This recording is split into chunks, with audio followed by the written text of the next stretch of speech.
जय हिंद दोस्तों, आज हमारे YouTube चैनल में आप लोगों का फिर से स्वागत है। और आज हम पिछले क्लास को आगे बढ़ाएंगे और हम पिछले क्लास में द्विघात समीकरण पढ़ा रहे थे और इसमें हम बोर्ड एग्जाम के अकॉर्डिंग क्वेश्चन है, बोर्ड एग्जाम के लिए इम्पोर्टेंट है जो वो क्वेश्चन हम हल कराएंगे। देखिए, एक क्वेश्चन है कि यदि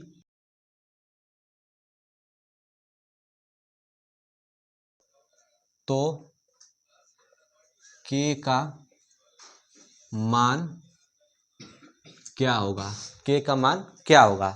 तो ये सवाल आप लोग थोड़ा प्रयास करिए इसके लिए, इसके बाद मैं बताता हूँ। हो गया सवाल? आइए प्रयास करते हैं, आइए देखते हैं।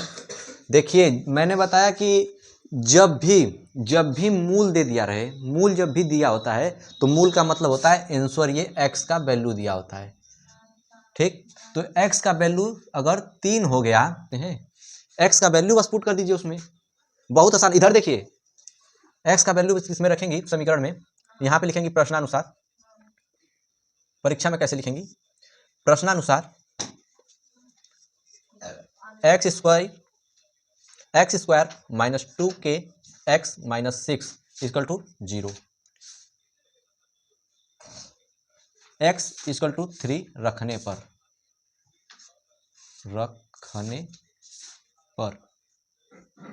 एक्स इक्वल टू 3 रखने पर, तो यहाँ पे एक्स इक्वल टू जब 3 रखेंगे तो 3 का स्क्वायर हो जाएगा और minus 2k into 3 minus 6 equal to 0।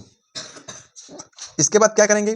3 का स्क्वायर करेंगे, तो 3 का square 9 minus 6k minus 6 equal to 0।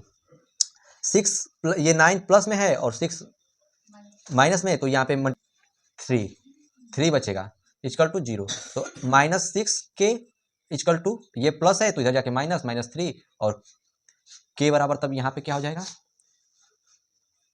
3/6। तो यहाँ पे माइनस 3 है, यहाँ माइनस 6 है, माइनस से माइनस कट गया, 3 × 3 3 × 2 6, यानी k इक्वल टू 1/2 आपका आंसर हो जाएगा। बात समझ में आया? अब अगला क्वेश्चन देखिए, हो गया, इसको मिटा दें। बोला था नहीं कम कोई ले जी सर।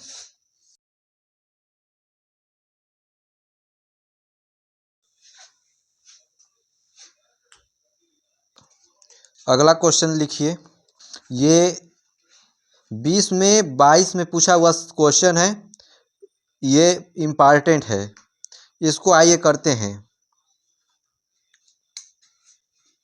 क्वेश्चन है 2 नंबर। मान लीजिए बोला है दो संख्याएं जिनका योग, तो दो संख्या पहले देखिए, पहली संख्या माना पहली संख्या इक्वल टू x, तो दूसरी संख्या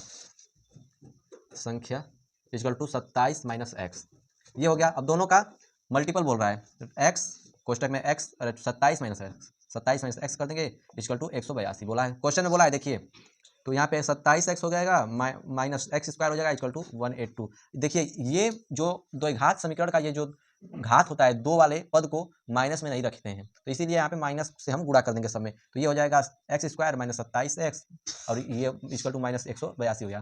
तो 182 को हम इधर लेंगे, तो एक्स स्क्वायर हो जाएगा माइनस 27x हो जाएगा प्लस 182 हो जाएगा इक्वल टू 0। तो एक्स स्क्वायर माइनस 13x गुणनखंड कर देंगे इसका, तो करेंगे तो 13x माइनस 14x प्लस 182 आएगा इक्वल टू 0। तो x इसमें से कॉमन हो जाएगा, तो x माइनस 13 बचेगा और यहाँ से माइनस 14 कॉमन हो जाएगा, तो x माइनस 182 x माइनस 13 बचेगा। क्योंकि देखिए यहाँ पे प्लस है, तो यहाँ पे माइनस अगर कॉमन लेंगे तो चिन्ह अंदर का बदल जाएगा, यहाँ पे माइनस हो जाएगा, यहाँ प्लस है तो यहाँ पे माइनस हो जाएगा, तो यहाँ पे x माइनस 13 हो जाएगा और दूसरे ये हो जाएगा x माइनस 14। तो x इक्वल टू एक बार आ गया 13 और एक x इक्वल टू 14, यानी कि वो दोनों संख्या क्या थी, 13 और 14 थी। समझ में आ गया?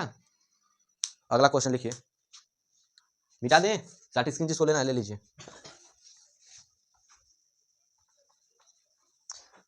क्लास में मजा आया ना आए, लेकिन इंपॉर्टेंट क्वेश्चन है, एक बार देख लीजिए बस, उसके बाद हमसे मिलिएगा आके, एग्जाम के बाद हमसे मिलेंगे आप लोग। मोटा मोटी देख लीजिए, केवल बिना मन के देख लीजिएगा। बहुत आसान क्वेश्चन है, अगर चाहेंगे तो आपको 4 नंबर का ये क्वेश्चन है, आइए हम सवाल लिखते हैं। 3 नंबर सवाल।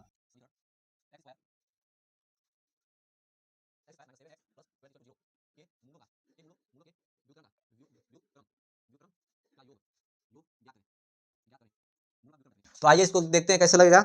आप लोगों ने चूंकि प्रयास किया, बहुत अच्छा प्रयास किया है आप लोगों ने। तो यहाँ पे पहले इसको लिखते हैं, माना वो संख्या, पहले तो हम इसको मूल जो समीकरण होता है द्विघात समीकरण का, उससे तुलना करेंगे। तो इसका तुलना करेंगे तो a इक्वल टू 1 आएगा, b इक्वल टू -7 और c इक्वल टू 12, ये हो गया। और ऊपर इसके लिखेंगे, अगर एग्जाम में लगाएंगे तो लिखेंगे कि दिए गए समीकरण को ax square plus b x plus c equal to 0 से तुलना करने पर ठीक, इसको लिखेंगे तो a प्लस बी का मान निकालेंगे। ठीक, मान निकालने के बाद इसका एक फार्मूला होता है। मान निकालने के बाद यहाँ पे आप सपोज करेंगे, माना मूल अल्फा और बीटा है, ये और का सिंबल समझ रहे हैं ना, तब ठीक है, बीटा है। ठीक, तो पूछा है, बोला है इसमें, और अल्फा इक्वल टू, सूत्र होता है alpha equal to alpha plus beta, मूलों का योग का सूत्र होता है अल्फा प्लस, मूलों का जो योग होता है उसका सूत्र होता है माइनस बी बाई ए, मूलों के योगफल का सूत्र होता है माइनस बी बाई ए। ठीक, इसको याद करना पड़ेगा। और मूलों के गुणनफल का सूत्र होता है सी बाई ए। ठीक, तो अल्फा प्लस बीटा हमको निकालना है। पहले यहाँ पे देखिए -7 निकाले हैं, तो यहाँ बी के यहाँ 7, ये माइनस सूत्र में होता है, और ये सूत्र, ये हमारा गुणांक जब निकाले हैं बी इक्वल टू, तो माइनस में आया है, तो ये माइनस में रखेंगे, और ए इक्वल टू कितना है 1। ठीक, और इसी तरह मल्टीप्लाई भी निकालेंगे, तो alpha into beta equal to क्या हो गया 12/1। ठीक, इतना हो गया। तो मूलों के व्युत्क्रम का पूछा है, मूलों के व्युत्क्रम का योगफल, इतना लिखिए, इसके बाद लिखते हैं मूलों के व्युत्क्रम का योगफल। तो मूलों का व्युत्क्रम क्या होगा, alpha plus beta equal to, मैंने बता दिया -7/1 आया था, तो इसका व्युत्क्रम क्या होगा, तो 1/के अल्फा प्लस 1/के बीटा इक्वल टू, इसका एलसीएम लेंगे अल्फा बीटा, और यहाँ पे बीटा और प्लस अल्फा हो गया। तो अल्फा और बीटा का योगफल क्या आया था, -7/1 आया था, और अल्फा और बीटा का गुणनफल कितना आया था 12/1 आया था। अंदर का गुणा, बाहर का गुणा, तो -7/12 आंसर इसका हो जाएगा। बात समझ में आया या नहीं, बात समझ में आया कि नहीं। और ये चूंकि सूत्र में एक माइनस यहाँ पे होता है, चूंकि सूत्र में ये माइनस बाहर होता है, तो यह कट जाएगा ऐसे, तो यहाँ पे 7/12 आएगा आंसर। बात समझ में आया, लिख लीजिए। ये क्वेश्चन ना 20 में, 22 में, 24 में पूछा गया सवाल है, ये हम नहीं कर रहे हैं, ये अनसॉल्व्ड पेपर में दिया हुआ क्वेश्चन है, हम अपने से नहीं लगवा रहे हैं, जाके मिला लीजिएगा अनसॉल्व्ड पेपर में, समझे। और इसको तब मैं बता रहा हूं कि ये 25 में आने का संभावना है, तब ये वेरी वेरी इंपॉर्टेंट बोल रहे हैं, इसको ऐसे नहीं कर रहे हैं हम। तो अगला क्वेश्चन लिखिए। आइए दोस्तों अगला क्वेश्चन देखते हैं। दो क्रमागत विषम, यहाँ पे विषम कर लीजिएगा, विषम यहाँ होगा, विषम धनात्मक पूर्णांक संख्या ज्ञात करें जिसके वर्गों का योग 290 हो। ये क्वेश्चन दोस्तों 19 में, 22 में, 23 में पूछा गया क्वेश्चन, 3 साल से लगातार पूछ रहा है क्वेश्चन, तो ये वेरी वेरी इंपॉर्टेंट क्वेश्चन है, 25 में भी पूछ सकता है, तो इसको देखना बहुत महत्वपूर्ण है। तो आइए सवाल को समझते हैं, दिख रहा है कि नहीं, दिख रहा है ना। तो पहले यहाँ पे दिया है, यहाँ पे इसको ऐसे करेंगे, माना वह दो क्रमागत, दिखाई दे रहा है ना, क्रमागत विषम धनात्मक पूर्णांक x और विषम संख्या कब आता है, मान लीजिए एक क्या है विषम संख्या, एक के बाद कितने के बाद विषम संख्या आता है, इसमें अगर 2 जोड़ेंगे तभी तो एक अगला विषम संख्या आएगा 3, अगर 3 में 2 जोड़ेंगे तब अगला संख्या आएगा विषम संख्या 5। तो इसीलिए पहले अगर किसी विषम संख्या में 2 जोड़ेंगे तब वो अगला विषम संख्या आता है। तो मान लीजिए पहला विषम संख्या हमने x मान लिया, तो दूसरा विषम संख्या क्या होगा, विषम संख्या विषम संख्या x प्लस 2 हो जाएगा।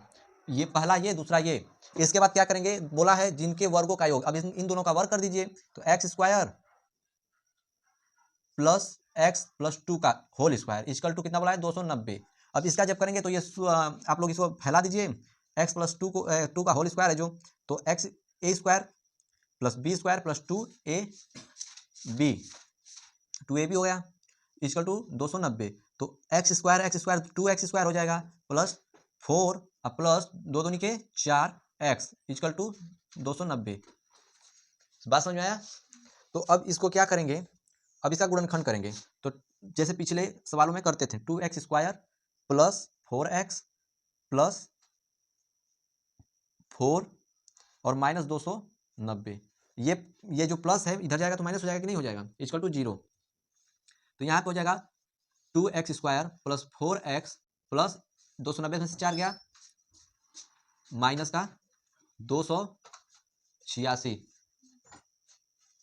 इसके बाद नॉर्मल गुणनखंड करते हैं। आप लोगों को गुणनखंड करने तो आता ही है, तो जो x का इसमें वैल्यू आएगा वही आंसर हो जाएगा। तो आज के लिए इतना ही। जय हिंद।